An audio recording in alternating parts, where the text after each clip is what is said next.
Alright guys, we are back with another video of the creative mind and success. This will be our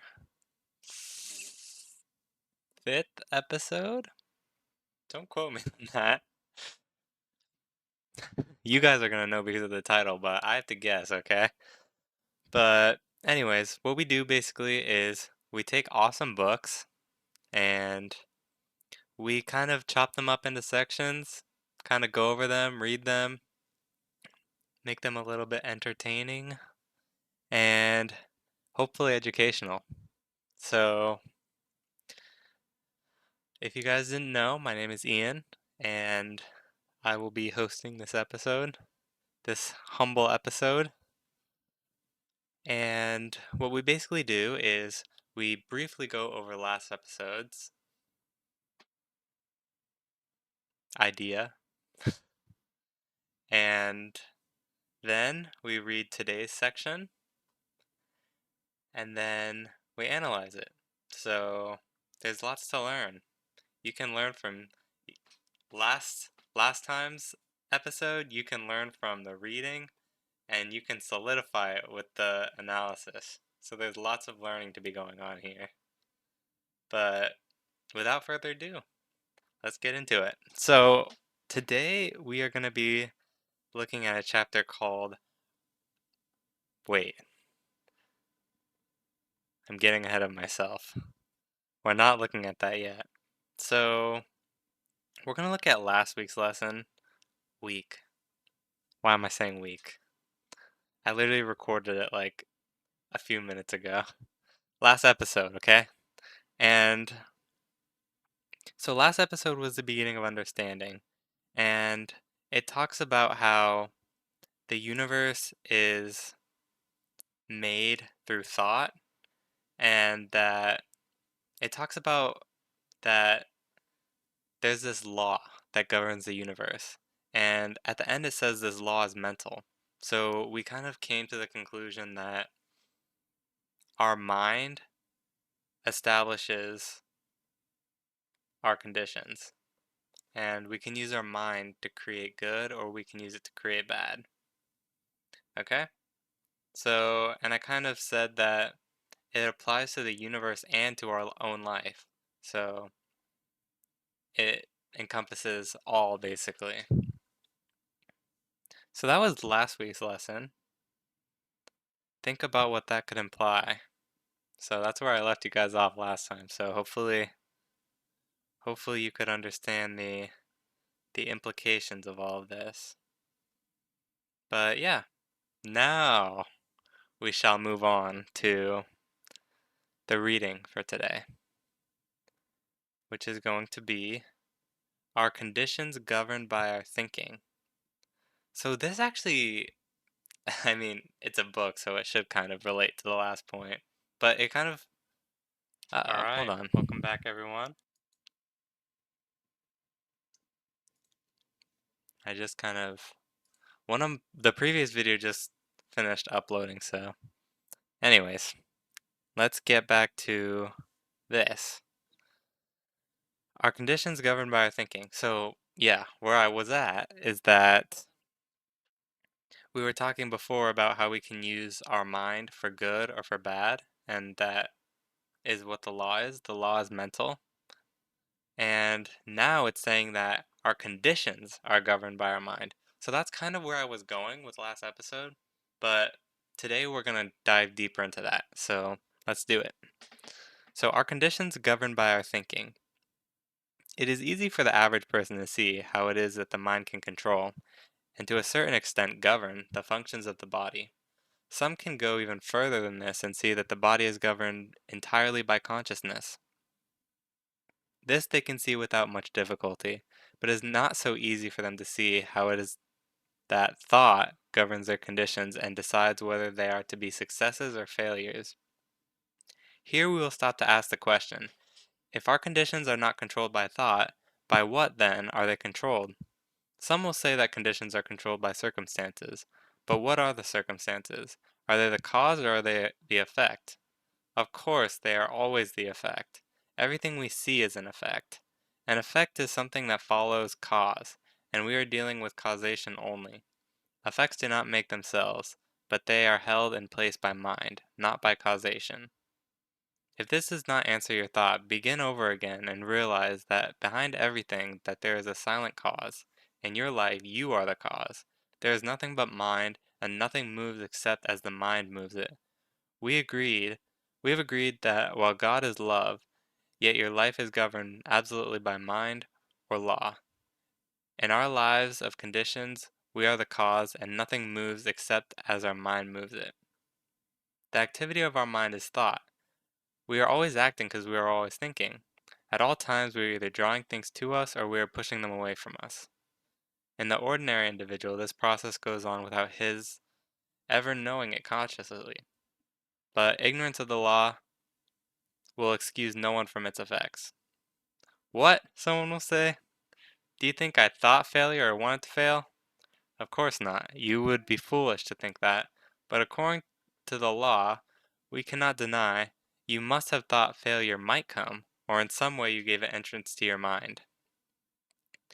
Thinking back over the reason for things, you will find that you are surrounded by a mind or law that casts back at the thinker, manifested, everything he thinks. If this were not true, man would not be an individual. Individuality can mean only the ability to think what we want to think. If that thought is to have power in our lives, then there has to be something that will manifest it. Some are limited and bound by thought through ignorance.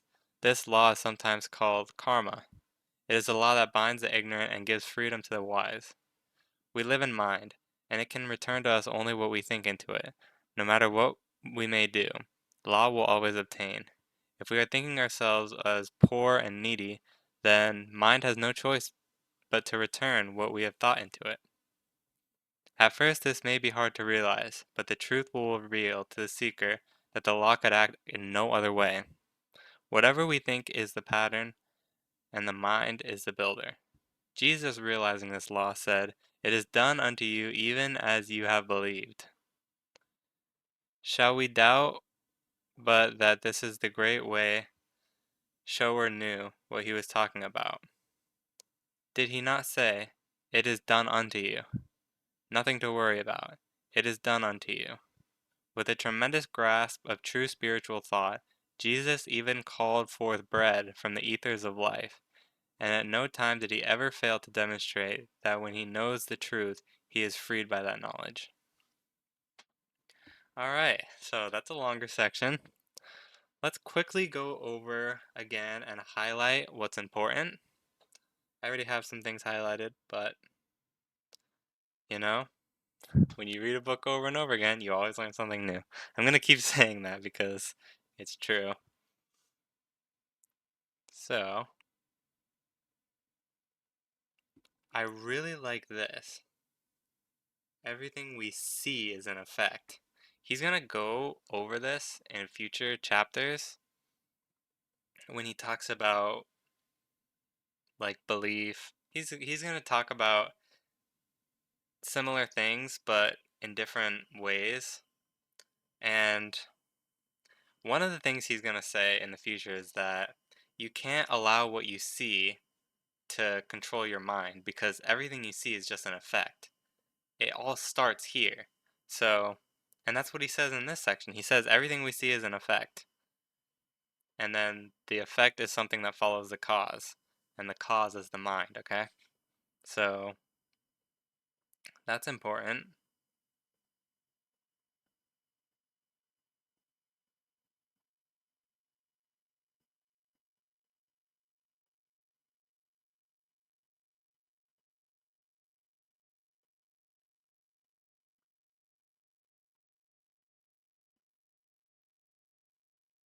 Alright, so, yeah. Let's go on to the analysis here. I don't have much for today, but, before we go on to this, I want to go to the beginning.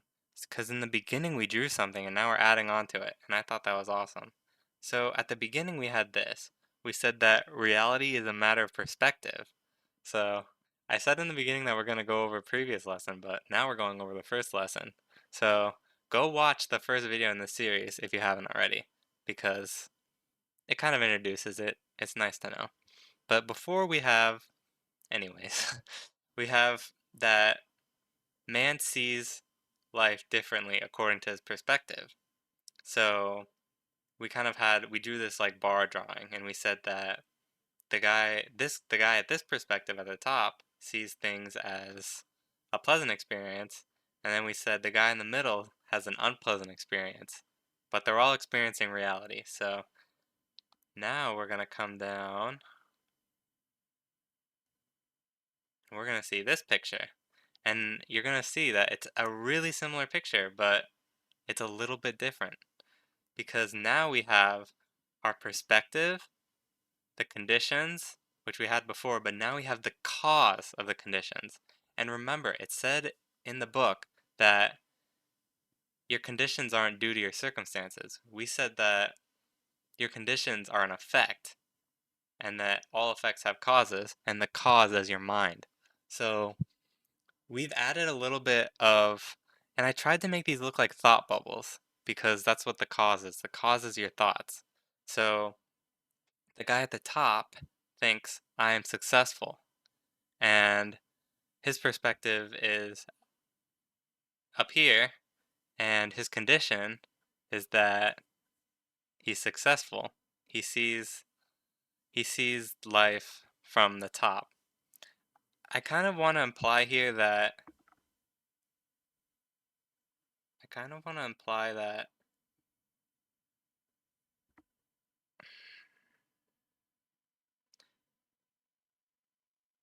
hmm, it's not technically like the perspective.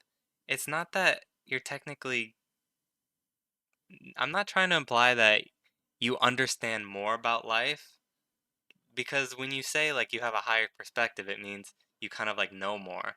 But I guess I should make it more of like a sliding scale because this guy's condition is just success.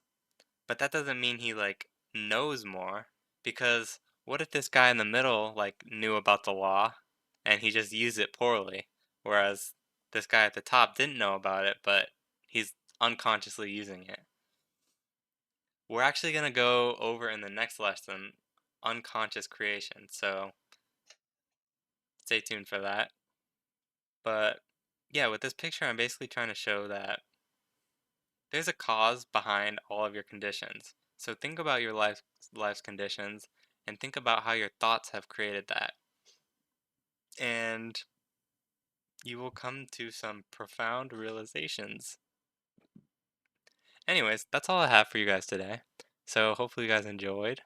Hopefully you guys are having a nice day. And most importantly, hopefully you guys learned something. If you guys got any value out of my video, I would appreciate a like, subscribe, and I thank you for all of your support. Peace.